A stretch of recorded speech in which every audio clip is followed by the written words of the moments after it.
Po ang Panginoon, purihin ang Diyos, isang pinagpalang umaga pong muli. Ang bati ko po sa kayong lahat na nakasubaybay at nakikinig sa impilang pinagpala. Ito po ang Channel of Blessing ng Takeover Holy Spirit Channel of Blessing ni Brother Resurrection Rex D. Villas, America. Muli po ang inyong lingkod ay nag-aanyaya sa inyo at bumabati ng isang pinagpalang umaga. Ngayon po ay araw ng Martes at nandito po ako sa Dubai, United Arab Emirates at ito po ang aking misyon. Ano po mga kapatid, at nais ko pong ibahaging muli sa inyo ngayong araw na ito ng Martes ang isang pinagpalang mensahe mula po sa Mark chapter 6 from verse 17 mga kapatid.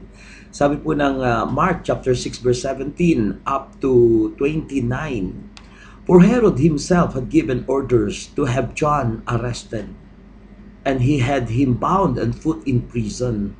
He did this because of Herodias, his brother Philip's wife, whom he had married. For John had been saying to Herod, "It is not lawful for you to have your brother's wife." So Herodias nursed and grudged against John and wanted to kill him, but she was not able to, because Herod feared John and protected him, knowing him to be a righteous and holy man. When Herod heard John, he was greatly puzzled, yet he liked to listen to him. Finally, the opportune time came on his birthday.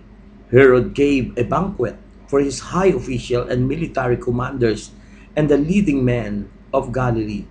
When the daughter of Herodias came in and danced, she pleased Herod and his dinner guest. The king said to the girl, "Ask me for anything you want, and I'll give it to you." And he promised her with an oath, "Whatever you ask, I will give you, up to half of my kingdom." She went out and said to her mother, "What shall I ask for?" "The head of John the Baptist," she answered.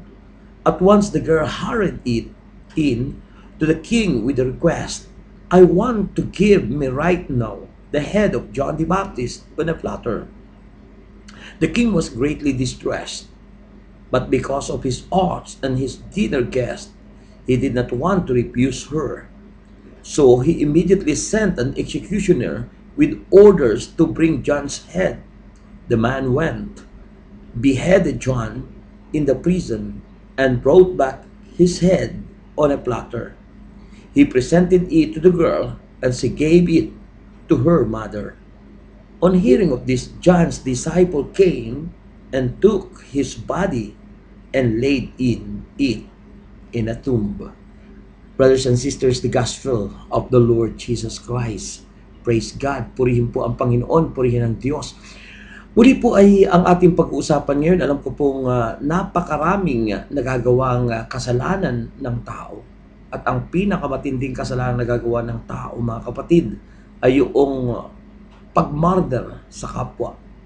Mga kapatid, sa umagang ito, pag-usapan po natin about the result of the resentment against God. The result of the resentment against God, mga kapatid. At ito po, makikita po natin, this was happened to King Herod. This Herod Antipas, ano po? Ito po, ang kanyang tatay ay si Herod the Great. Si Herod the Great po, yung tatay ni Herod Antipas, na kung saan po ay nagpapatay sa halos sa napakaraming bata o sanggol dahil gusto niyang ipapatay ang Panginoong Jesucristo. At ito pong si Herod Antipas, na ang tatay si Herod the Great, ano po, ay pagkatapos mamatay nitong Herod the Great, ang kanya pong kaharian, the Roman, divided his territory among his three sons. Ano po? At mula po noon, si Herod Antipas had married the daughter of King Aretas the Fourth, and then had divorced her so he could marry Herodias, the wife of his half-brother Herod Philip, mga kapatid. Pero ito po, ang ginawang ito ni King Herod Antipas ay isang napakasama, sapagkat inuutos po ng aklat ng Leviticus na hindi dapat makisama ang isang tao sa kaniyang kinakapatid.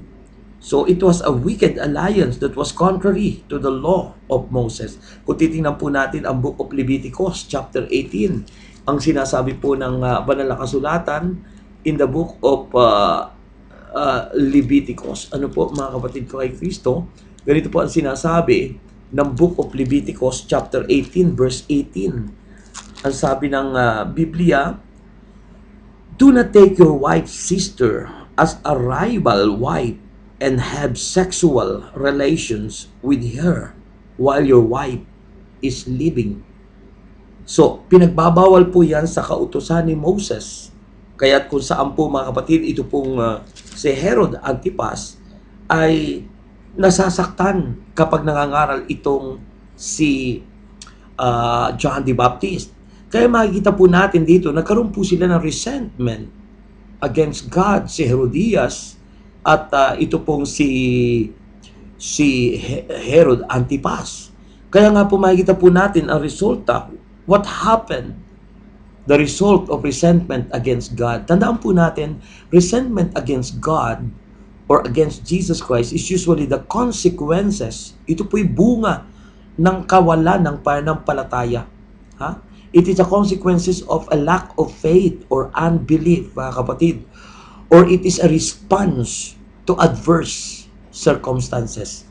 Yung pong mga pagkakasala ng tao, bunga ng pagkakasala ng tao, nagagawa po natin ang magkaroon ng hinanakit o resentment sa Diyos. Now, makikita po natin dito na sa umpisa po ay convicted. Ito pong si Herod Antipas, kung saan po ay natatouch po siya doon po sa mga pangaral ni John the Baptist. Ano po? But Herod conviction did not succeeded, mga kapatid kay Kristo. Bakit po? Sinasabi po ng Bible, ano po mga minamahal, the peerless John the Baptist, ano po, itong si Juan Bautista na napakatapang had denounced the king for his son. Sinasabi dito sa verse 17 to 18, "For Herod himself had given orders to have John arrested, and he had him bound and put in prison. He did this because of Herodias, his brother Philip's wife, whom he had married. For John," sabi po rito ng verse 18, "For John had been saying to Herod, it is not lawful for you to have your brother's wife." Hindi nararapat na kunin mo ang asawa ng iyong kapatid. At ito po mga kapatid ang sinasabi. So, makikita po natin dito kung ang isang naglilingkod sa Diyos bilang a faithful servant proclaim, mga kapatid kay Kristo, kapag ikaw ay nagpo-proclaim ng salita ng Diyos, you proclaim the truth. Wala kang takot, walang pangamba, tulad ni Juan Bautista, mga kapatid kay Kristo. Kaya makikita po natin si Juan Bautista, wala po siyang takot. Walang takot sabihin ang katotohanan, walang takot kahit na sa harap ng hari ay hindi siya natatakot ipahayag ang katotohanan. Maliwanag po ang sinasabi ng banal na kasulatan sa John 8:31-32.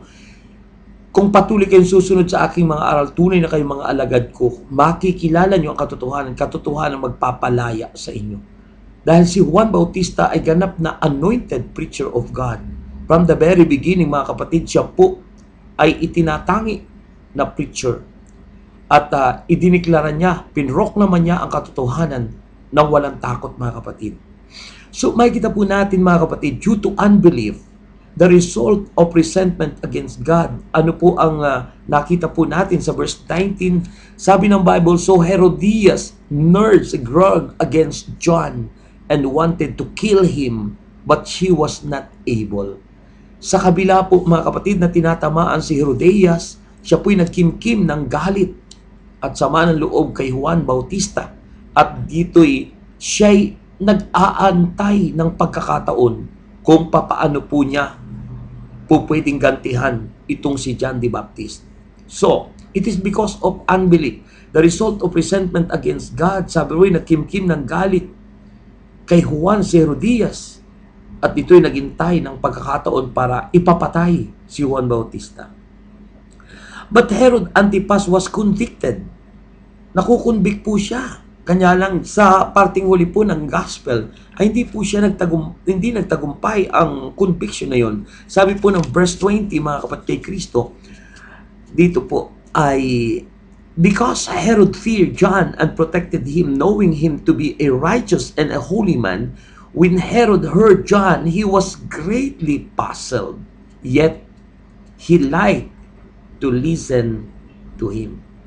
Mga kapatid kay Kristo, ang conviction na ministeryo ng Espiritu Santo ay di nangahulugan na hindi successful ang Espiritu Santo, but John did not accepted the conviction of the Holy Spirit in his heart, mga kapatid kay Kristo. Ang nangingibabaw sa kanya ay ang kasalanan na ginagawa nila ni Herodias sapagkat sila ay nangangalo niya sa isa't isa. So makikita po natin, nagkimkim ng galit si Herodias at ito namang si Herod Antipas ay naging palaisipan para sa kanya ang mga sinasabi ni Juan Bautista at gustong-gusto niyang makinig. Subalit sa halip na sundin ang conviction ng Espiritu Santo, mas sinunod niya ang kagustuhan niya, ang nais niya, yung pagpatuloy na paggawa ng kasalanan.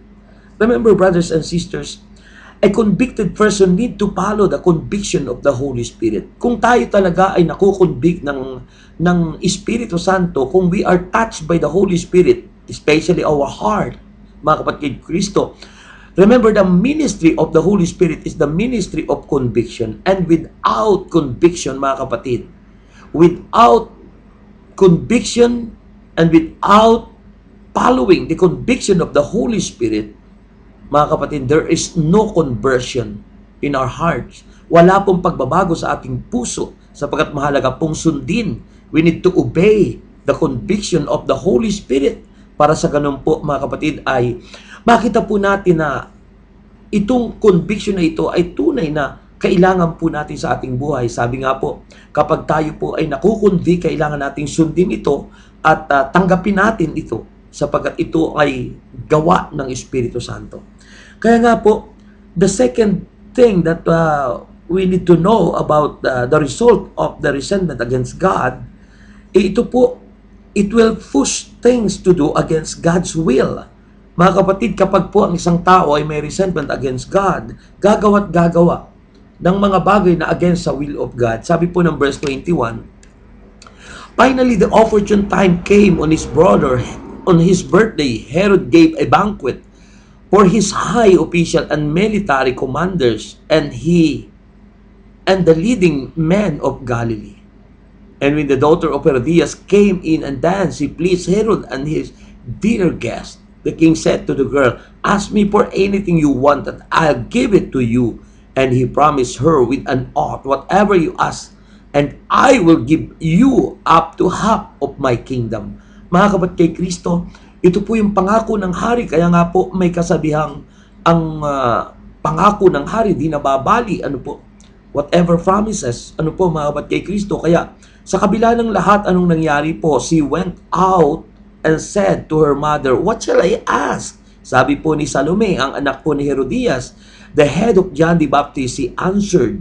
So ang may sabi po ng ulo ni Juan Bautista ay itong si Herodias bilang paganti kay John the Baptist sa mga conviction na natatanggap niya doon sa salita ng Diyos na ipinapahayag ni Juan Bautista. Kaya mga kapatid, makikita po natin, resentment against God will push things to do against the will of God. Gagawa't gagawa. So, pumasok ang anak niyang babae, Salome, at doon, ano ang hiningi na sinabi sa kanyang nanay, ang ulo ni Juan Bautista. At ang may kagustuhan nun ay ang nanay niya, si Herodias, mga kapatid. So, makikita po natin, ang isang taong punong-puno ng sama ng loob, hinanakit sa Diyos, ay gagawa't gagawa ng mga bagay na against sa will of God. Kaya tandaan po natin, mga kapatid, hindi dapat mangyari yan sa taong mananampalataya ng Diyos. Hindi dapat po. At makikita po natin na hindi yan tama sa isang nananalig sa Panginoon. The third things that we saw, mga kapatid, ang pangatlo pong nakita po natin, the result of the resentment against God will push through murder, mga kapatid. So, ang mga bagay na against the will of God, ang resentment na ito ay magtutulak para tayo'y pumatay. Mga kapatid kay Kristo, sabi po ng verse 22 to 24, when the daughter of Herod came in and danced, she pleased Herod and his dinner guest. The king said to the girl, "Ask me for anything you want and I'll give it to you." And he promised her with an oath, "Whatever you ask, I will give you up to have my kingdom." She went out and said to her mother, "What shall I ask for?" "The head of John the Baptist," she answered. The head of John the Baptist. So makikita po natin, resentment against God will push through murder. At yan po, pinapatay nila si Juan Bautista. But remember, brothers and sisters, si John Bautista na faithful sa Diyos, sa kabila na nangyari yan, ay tinitiyak ko pong nandoon sa piling ng Panginoon. Kaya makikita po natin, people who have faith and convicted by the Holy Spirit, ano po ang dapat na maging reaction po natin? We need to obey. We need to follow the conviction of the Holy Spirit. Kaya nga po, sa conviction ito, makikita po natin na dapat inaccept ito ni King Herod Antipas. Kaya sabi po ng verse 26, "The king was greatly distressed, but because of his oath and his dinner guest, he did not want to refuse her." Mga kapatid, convicted si Herod Antipas, subalit pinangibabaw pa rin niya ang pagiging hari at kahihiyan sa kanyang mga panauhin, sa kanyang mga guest, at sa kanyang pinangako na anuman ang kahingiin ng babaeng si Salome ay ibibigay niya. Mga kapatid kay Kristo, ganyan ang taong alipin ng kasalanan. Sa kabila na dumarating na ang conviction, hindi pa rin natin matanggap ang katotohanan. But because he was king, si King Herod Antipas, ginawa niya ang lahat na against the will of God. Brothers and sisters, yan po ang hindi dapat nating gawin bilang mananampalataya kay Kristo. What we need to do in times of conviction, ano po ang dapat nating gawin sa panahon na tayo po ay convicted ng Espiritu Santo? First, kailangan po nating ipagpatuloy ang pananalig sa Diyos. Continue to believe in God. Continue to trust and hope with our God, mga kapatid. Huwag nating gayahin si Herod Antipas at huwag nating gayahin si Herodias, mga kapatid kay Kristo. Si Salome na isang anak, kung ikaw ay isang anak, ikaw ay hindi dapat sumusunod sa palagay mo'y mali ang ipinagagawa ng iyong magulang. Kaya nga po, if you are daughter or son, do not obey the wrong things na inuutos ng inyong mga magulang. Alamin natin kung ano yung tama, alamin natin kung ano yung mali. Hindi lahat po ng pagsunod ay dapat sundin. May mga inuutos sa atin na minsan po ay hindi dapat sundin. Alin po ang dapat maging sundin natin? Yung sinasabing obedience is better than sacrifice. Anong konteksto po ang sinasabi doon? Konteksto, in the context of being obedient to the Word of God and in the context of being obedient to God, mga kapatid. But yung mga pinagagawa kung sa tao, mga kapatid, may mga tao na alipin ng kasalanan na minsan pinapagawa sa atin ang hindi tama. So dapat po, alam natin kung ano yung tama, alam natin kung ano yung mali. Remember, yung pong taong namumuhay, nakasama ang Diyos, sabi nga po, if anyone is in Christ, he is a new creation. The old has gone and the new has come. Kaya dapat nakikita po natin kung ano yung tama. Nakikita po natin kung ano yung mali. At ginagawa po natin kung ano po yung tama. So yun po ang dapat natin gawin.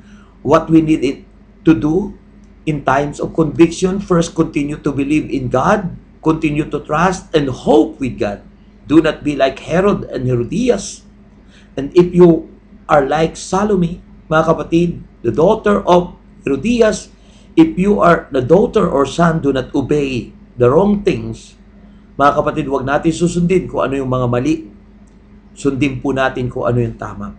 Number 2, mga kapatid, kay Kristo, what we need to do in time of conviction, follow the conviction. Sundin po natin ang conviction. Remember, conviction is the ministry of the Holy Spirit. Ito ay kilos ng Espiritu Santo. It is the ministry of the Holy One. Mga kapatid kay Kristo, so do not be like Herod. Nangingibabaw ang pagiging hari at ang kanyang mga pangakong self-centered. Mga kapatid kay Kristo, hindi dapat po tayo maging self-centered bilang mga Kristiyano. We must become a true Christians. We must be Christ-centered. Don't be self-centered. Huwag po tayong maging self-centered. Maging Christ-centered po tayo, mga kapatid kay Kristo. At yan ang kailangan po natin, ang nakasentro tayo kay Kristo at hindi sa ating sarili. Huwag nating gayahin itong haring ito na sa kabila ng lahat, sinunod niya ang sarili niya. Instead, ang conviction ng Espiritu ng Diyos. And finally, brothers and sisters, what we need to do in times of conviction, obey the Word of God and all His commandments. Sundin po natin ang mga salita ng Diyos at ang Diyos. Sapagkat yan po ang napakahalaga. Yun po ang konteksto ng obedience is better than sacrifice. Obedience to God and obedience to His Word. Yan po ang kahalagahan. Sabi ng Exodus 20, verse 13, you shall not murder. Huwag kang papatay. Pero nung ginawa nitong magkalaguyong ito, si Herod Antipas at si Herodias, kinuntsaba pa ang kanilang anak na si Salome, mga kapatid kay Kristo. Ano ang nangyari sa kanila? Pinatay nila si Juan Bautista upang sa ganon matupad lang ang kagustuhan nila. Sabi po ng Exodus chapter 20 verse 14, you shall not commit adultery. Hindi po dapat silang mangalon niya. You shall not commit adulteries, mga kapatid. At yun po ang ginawa nila. Kinumit nila. Nangalon niya sila. Pinatulan ni Haring Herodes Antipas itong si Herodias na asawa ng kanyang kapatid. Mga kapatid kay Kristo, hindi tama. Sapagkat buhay pa nga yung kanilang mga asawa ay ginagawa na po nila yung mga bagay na yun. At against yun sa will ng Diyos at against din sa utos ni Moses, mga kapatid. So anong dapat po natin gawin? Let's walk with God. Kailangan po nating sumunod at lumakad sa Diyos o sa apak ng Diyos. Sundin po natin ang Diyos. Sundin natin ang apak ng Diyos. Tulad ni Enoch. Mga kapatid, sa Genesis chapter 5 verse 21 to 24, si Enoch po ang kauna-unahang kung saan po siya po ay kinuha ng Diyos at nakasama ng Diyos. Dahil po sa kanyang pagiging obedient, sa kanyang paglakad na kasama ang Diyos, siya po ay isang great example ng isang tunay at tapat na tao. Kaya nga po, mga kapatid kay Kristo, yan po ang dapat po nating tandaan. Ang mahalaga, sundin po natin ang conviction, sapagkat ang conviction ay isang ministeryo ng Espiritu Santo. Kaya nga po, sa panahon ng mga pangyayari sa ating buhay at tayo po ay nakukundik, wag nating pong hahayaan na ang masunod ay ang ating sarili. Sundin po natin ang Diyos. Wag po tayong magkaroon ng hinanakit sa Diyos. Because resentment against God, brothers and sisters, is a consequences of a lack of faith or unbelief. Kawalan ng pananampalataya, kawalan ng pagtitiwala sa Diyos. Kaya minsan tayo'y nagkakaroon ng hinanakit sa Diyos na makapangyarihan. Brothers and sisters, sa umaga pong ito, kung kayo po'y na-bless na pagpala, sundin mo ang panalangin ito. Sabihin mo, Panginoong Jesus, patawarin mo po ako sa aking mga kasalanan, sa aking paghinanakit sa iyo, at sa patuloy kong paggawa ng pagkakasala. Patawarin mo po ako sa lahat kong nagawang kasalanan mula sa aking pagkabata hanggang sa kasalukuyan. At simula po ngayon, Panginoong Hesukristo, tinatanggap kita sa aking buhay at inaaging ko na susundin ko ang iyong mga utos at ang iyong kalooban. Sa ngalan ni Jesus. Amen. Purihin po ang Panginoon, purihin ang Diyos. At alam ko pong kayo napagpala, na blessed ng broadcast dito po sa Takeover Holy Spirit Channel of Blessing. Ito po ang inyong kapatid, kaibigan, ka-prayer partner, Brother Resurrection, Rex de Villas, America. Lagi pong nagsasabi sa inyo, if God is for us, who can be against us? Just commit to the Lord whatever you do, and your plans will succeed. At dito po tayo sa Dubai, United Arab Emirates. At mga kapatid, kung kayo po ay nais ng magpatotoo, sumulat, ang aking pong email address ay resamerika@yahoo.com.ph, or sa Gmail po ay takeoverholyspirit@gmail.com. So yan po ang aking pong email address. At kung kayo naman po ay nais magbasa ng mga vlogs ng inyong lingkod, ay isearch nyo lang po sa Google ang aking pangalan, Brother Rex D. America. At nandun lang po ang ating website is www.takeoverholyspirit.webs.com. So purihin po ang Panginoon, purihin ang Diyos. At ito pong muli, nagpapaalam sa inyo at nawa po'y kayo napagpala ng Diyos. God bless and bye-bye.